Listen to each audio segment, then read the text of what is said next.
Welcome back, everybody. It's another episode of Touched by a Horse. I'm your co-host, Chris Angel, and I'm here with your host today, Ashara Morris. Hello, Ashara. Hi, Chris. How are you today? I'm great. It's so nice to meet you and talk to you. We get to kind of unpack all the wonderful work that you're doing in the world. So I'm excited. Like, where do we start? Tell me what your take is on the world. What conversation are you leading?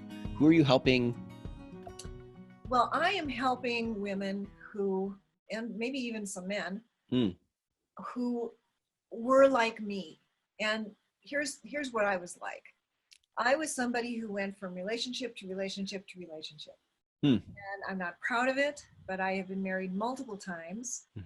None of those marriages ever lasted more than 4 years. And I was what I call a serial monogamist. So I would go into a relationship, it was all going to be perfect and it's going to be wonderful and yada, yada, yada. And then at the first sniff of trouble, the first sniff of anything that was actually real, I would get cold feet and I would be, you know what, I got to get out of this before he realizes who I really am. And honestly, I didn't even know who I really was. The who I really thought I was somebody who was totally unworthy of being loved by this particular person. So none of the people I was married to were bad people. They were all really nice people. It was me. It was me who just was like, I got to get out of this. So what I would do, this was my habit, what I would do is I'd find somebody else. And then I would just slip out of the first relationship, get right into the second relationship, and start the whole thing all over again. Wow.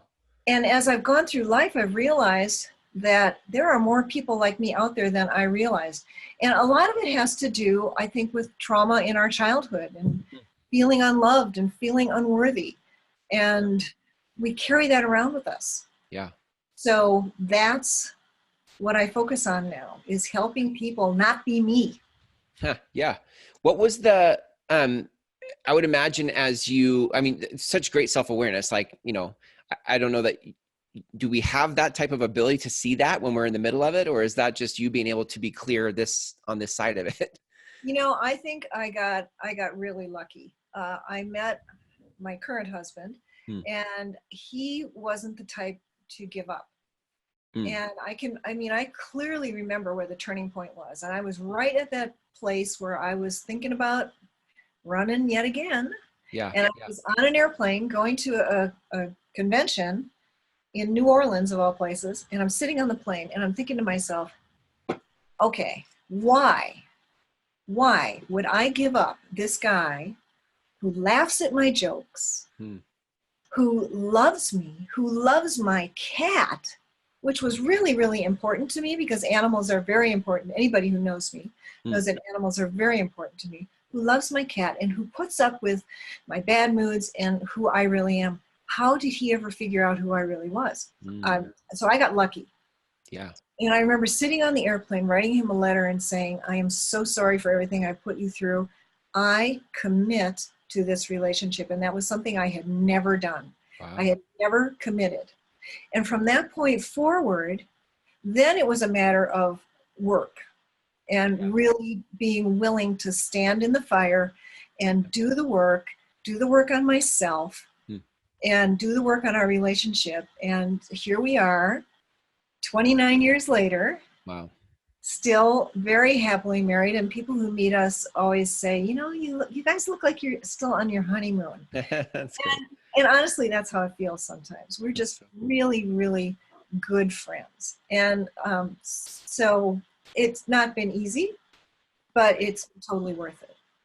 When you think about, like the whole thing of like moving in from one relationship to the next, and I'm curious what the symptoms would feel like at a really surface level. Cause I think, you get down into I didn't have enough, like something in my childhood. Most of us, when we're slipping from one relation to the next, aren't aware of or present to that source. So how does it feel like, are you when you're in those spaces, are you just afraid of are you afraid of being lonely? Or are you afraid of, I was afraid of not being loved. I was afraid of this person suddenly stopping loving me. And I knew that they would stop loving me if I did something wrong. Yeah. So as long as I was doing everything right, whatever that was, things were fine. But when it got to the point where maybe we had a disagreement or we weren't exactly aligned with what it was we wanted to do, to me, that was all, this is wrong. This is not right. I can't stay in this because it's going to get worse. Yeah. So that's when. Tell me more of that kind of stuff. Like what other mindsets you had in that season? So one mindset is this isn't going to work. What were other mindsets that kind of had you be afraid? This is such a great guy. How could he possibly love me? That was a big one. This is a great guy. Why does he love me? What? I don't have anything. Yeah. I'm not worthy. Right. I felt a lot of that. What about sabotage? What ways did you sabotage relationships? No, I have to think about this a second. I know I'm being super pokey. No, you think it would be like right there, but well, I would just start looking around. So I would stop focusing on the person I was married to, and I would focus outside of it. Yeah. So I would just sort of start to remove myself from the relationship before it was ever over. Right. And I must have been really good at it because I know I blindsided at least a couple of those guys. Right. Completely. Wow. Yeah. I ask because I feel like, people listening to this who might be in the same space can hear themselves. We hear ourselves in other people's stories. Or like, oh, I just that the other day I was just thinking like, why does this guy love me? Or I know I'm not worthy of that, or I'm not perfect.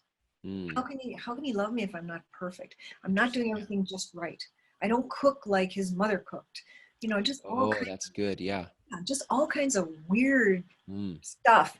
And most of it has to do with self-worth. Yeah. Lots of comparison, maybe. Lots of comparison. I'm not tall enough. I'm not pretty enough. My hair's not straight enough. My eyes aren't blue. Just strange things. Yeah. Wow. Interesting. Yeah. That would be, I would think in living life that way, that would be really exhausting. Can you remember what it was like to live from that? It was very exhausting. And actually while I was going through it, it was like, I got into this pattern where I'd get into a relationship, it'd all be exciting. Then it would start to be less exciting. And in order to keep going, I had to find excitement again. So I would find something else that would make it more exciting, make my life more exciting, which usually meant somebody else or something else.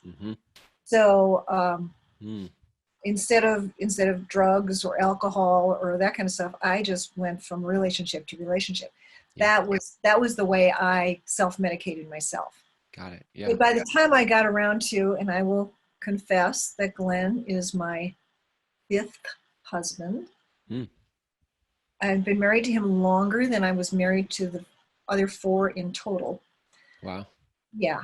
By the time I got there, I was getting tired. I was in my early 40s. Yeah. And I think it was finally, I just realized that, wow, this is exhausting. Do I really want to do this again? Do I really want to give up all this great stuff for a guy with a nice British accent who wants my cat to stay outside? No, I don't want to do that. Yeah. And really the cat was a big catalyst. That's interesting. Yeah. I feel like there would also be people who there's such a stigma around, oh, I've been married X amount of times. And I could see people taking themselves out of the game or taking themselves saying, oh, I can't do this right. I haven't done the previous ones right. And then just like they're resigned that it could be any different, but that's not your experience now. Like, give me some sense of what life is like on the other side of figuring this out. Like, oh, wow. Well, I feel like I'm living with my best friend. I feel like I have stability. I can be myself. So if I get cranky, yes, we get cranky with one another. I think the thing that's has really helped me and helped grow our relationship is that we are so honest with one another. And we don't have a lot of secrets. And like Glenn knows about my previous life, and he knows, it took me a few years to tell him, but he knows how close I was to quitting our relationship. And that was a very painful thing for us to go through, for me to tell him that. but we survived it. That was many years ago now. And we just don't, how do I want to put it? It's so clean. Yeah. And it is something that everybody can have. I know people out there think to themselves, I could never have a marriage like that. Yes, you can. But you have to be brave. You have to have the courage to look at yourself in the context of that relationship and say, what's going on with me that's causing me to do this? Yeah. And that's been a huge thing for both of us, because then we can honestly go to the other person and say, whatever it is, I am cranky today because it has nothing to do with you. It has everything to do with this. And I'll get back to you. And the other person is okay with that. So yeah, go ahead. It feels so good. It feels really good. Yeah. I think one of the challenges is like, there's such a, there's a bad reputation for conflict. Like conflict represents like, this will never work, or anytime there's conflict, I run, or it doesn't feel good. And maybe even conflict was in our childhood, but our relationship to conflict is really unhealthy. And I think maybe to your point, like there are times when we can be cranky, but that's just part of, it is. It's just together. It's just part of being human. And I really do believe that going through the coaching program that I went through helped me a lot in realizing how human I am, that I don't have to be perfect. And that's another thing. I think people don't like conflict because it's not perfection. It's messy. It's really messy. Having those conversations is messy. But in the long run, it's a lot cleaner. So it's done and it's gone. There is this thing, I remember doing this with my wife, like in college when we were dating, there was this moment where we were just shared like everything. And when you're completely accepted and received for everything, it changes the game, because now it's not like, oh, I hope they don't find something out. You're like, here, it's all here. And then to be received in that is amazing. It's an amazing experience. It is an amazing experience. And I know Glenn and I have done that. We revisit our that frequently, because it helps to keep it fresh and new and real. And just to know that when we said till death do us part, we really meant it. We jokingly say there's no way out except, in a coffin or an urn. I love it. Well, I love that people can, whether people have been married before and feel the stigma of that, or feel like they failed that, or they are currently in a relationship where they're like, I feel like I want to run, but they love my cat, or they love my kids, or they like, there's something that works about this, but I'm feeling nervous. It's so good to hear like there's amazing life on the other side of figuring this out, like that it could feel like you're married to your best friend, and it feels clean. It feels right. It does. It feels really right. It feels good. Yeah. It's, it's a happy place.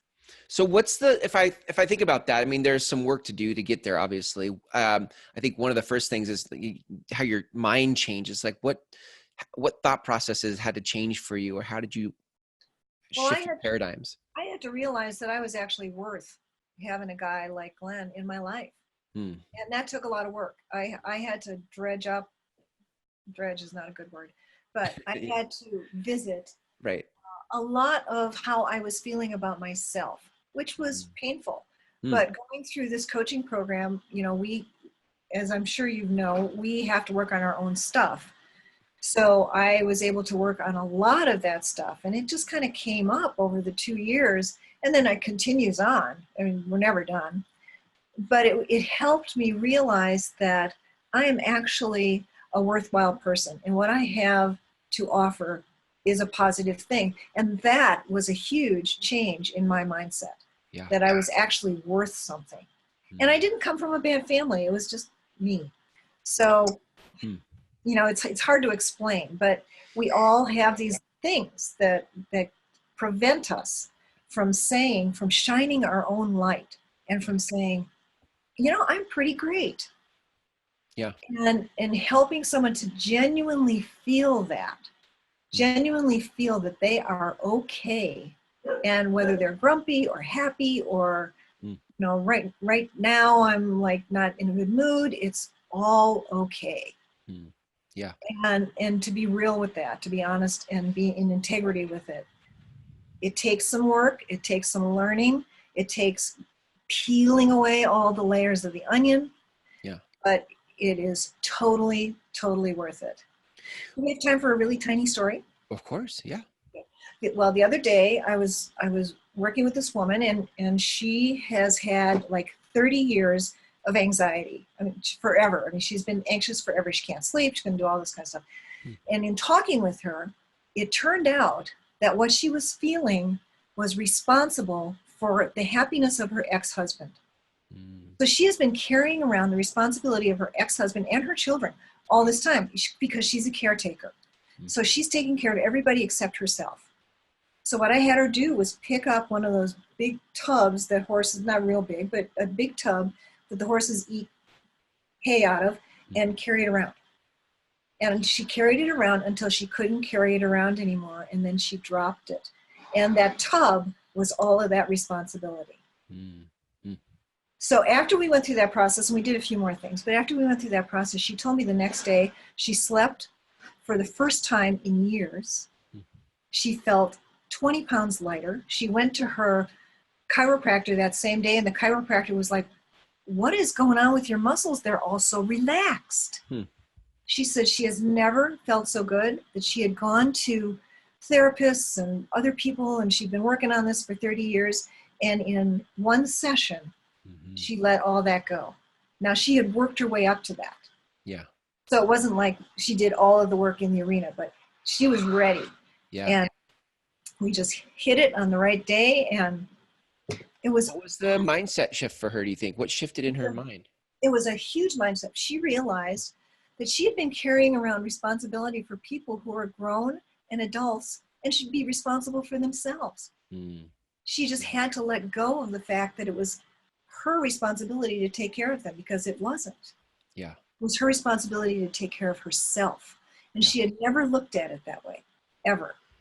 I remember you saying before we hit record just that you went through a lot of years of life not realizing that you were feeling a certain way. I don't know if was it that you help people learn how to love themselves, but for you didn't realize that you didn't love yourself for many years. Is that what you were saying? Yeah, that's exactly what I was saying. I didn't realize that I didn't love myself. I thought everything I was doing, I thought I was doing for myself. Right. And everything I was doing was, I mean, it was so I could feel better, but it was for all the wrong reasons. Yeah. Yeah. That's like the surprise plot twist at the end where you're like, I thought I was doing all of this for myself, to love myself. I think sometimes we're pretty smart people, so we can like take language and like, oh, I'm doing a lot of self-care. Like I get manicures and I get massages and I go meditate and I do yoga, and we do all these things in the name of self-care, when in reality, we could still even at that moment not be loving ourselves. Exactly. Because maybe you're doing it because it's the thing to do. Right. How did you see through that? How did you get insight to the fact that you actually weren't loving yourself? Do you remember? It stopped feeling right. It stopped feeling good. And when I stopped to really feel what was going on inside me and think about what was going on inside me and all of the tension and all of the stress that I was causing myself, to say nothing of the people that I was dumping and running from, I realized that this was not a way I wanted to be. So, people don't come to this until they're ready. And we can go years and years without being ready. So maybe somebody who listens to this podcast will a little light bulb will go off and say, how do I really feel about this? Yeah. And maybe I should take a look at taking some different steps. Yeah. Talk to me about that a little bit, because I can imagine people, I think everybody wants to have some type of a loving partnership. I think they want to feel like they love themselves as well. And they don't want to carry burdens above their head or carry the weight of others for 30 years. So I think people want that. I think sometimes people don't know what to do about it. So what are some of the steps, or what are some of the actions that people start to take to step into that? Yeah. Wow. Well, I know this is the kind of work that you do. Like what are some of the things that you walk people through? It is the kind of work I do. Well, one of the things I would do is we do this thing called Kaleidoscope. I don't know if others have talked about it, but you write down all of the things about yourself, maybe other people say that you say about yourself, like I'm friendly, I'm grumpy, I'm a bitch, I'm this, I'm that, and you put them on little pieces of paper. And then there's a circle on a piece of paper, and you put them on the paper, and you figure out which one of those things is driving your bus today. So today I may be really grumpy. Actually, today I'm really happy. So today I would take the little thing that says happy and I'd stick it in the middle. So that's something that we do. Okay, so today I'm happy. But maybe last week I was really grumpy. So that was driving my bus. Now, how did I act when that was driving the bus? Was I sabotaging myself? Was I being mean to people? What was going through my head? Yeah. And what was I feeling in my body? When I think about how grumpy I was last week, where is that in my body? So we do a lot of work with somatics, what's going on in your body, and those are huge indicators of what's going on with you. I love that, because I feel like so it's one thing to think differently, like, yeah, okay, I really want to change and I change some thoughts, but to then move that into like, I have a tool every day of my life to feel into my body and like to notice the self-awareness of it, I think starts to matter, because I think sometimes we just go on autopilot. But.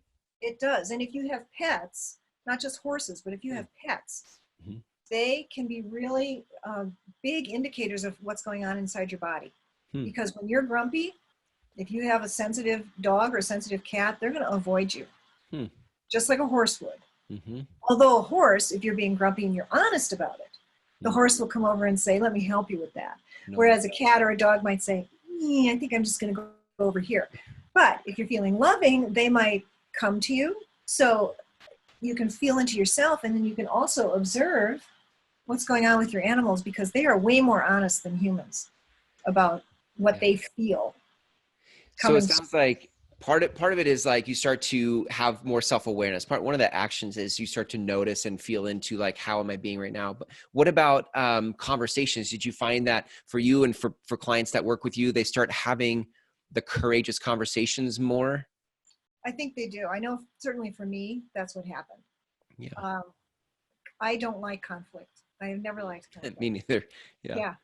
But I will have those courageous conversations if I really need them. And sometimes they're about something really little. Yeah, right. It might be that a vendor didn't do something that he said he was going to do. And instead of, in the past, I would have been, oh, it's okay. But now I will say something to the effect of, you said you would do this by this time, and I haven't seen it. And I'm disappointed. That to me is a very, very courageous conversation. Absolutely. Yeah. To others, it might be just nothing, but to me, that's a really courageous conversation. So it's where you are on the spectrum too. Got it. Yeah, I love that. Wrap this up with me with one other sort of like action step that you see people take on the other side of this work. Like how are people being in the world after they go through this work? I think they're more forgiving of other people's foibles. They're less judgmental. Yeah. Because they understand that what they were showing to the world was not who they really were.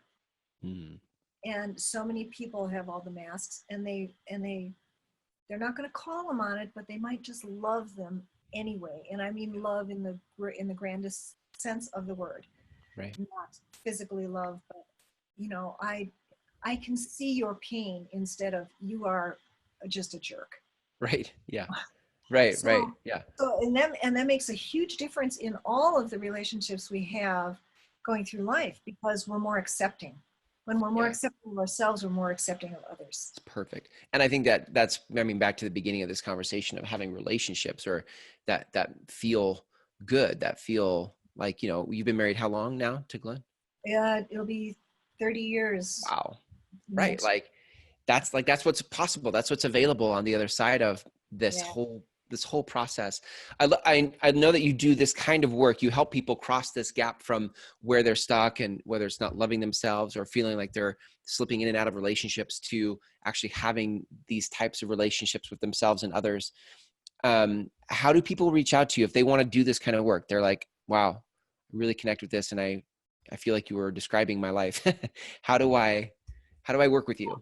Probably the best way to find out more about who we are and what we do is to go to our website, harmoniesheartcoaching.com. And it's Perfect. harmonies like an apostrophe S, only without Yes. the apostrophe. Got it. Yeah. Okay. Got it. I love it. So good. Well, Ashara, thank you so much for your time. And I love the work that you're up to in the world. I feel like there's a lot of relationships in this world that want to be anchored in love, right? Centered in love and come from a place of partnership. And Yeah. I think that's really important right now. I think that's so Yeah. important right now. Thank you, Chris. Beautiful. So beautiful. I really appreciate you having me today. This is so Thank you. great. We'll see you next time. Bye. Bye.